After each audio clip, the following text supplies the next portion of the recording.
How to access business banking tools in Fifth Third. First of all, open your browser and visit the official Fifth Third Bank website at 53.com.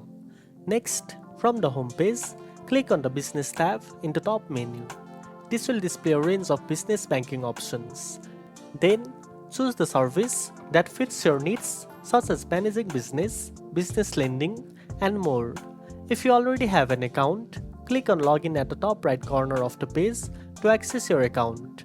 Once logged in, you will be taken to your account dashboard where you can manage transactions, check balances, and use features like bill pay, fund transfers, and account insights.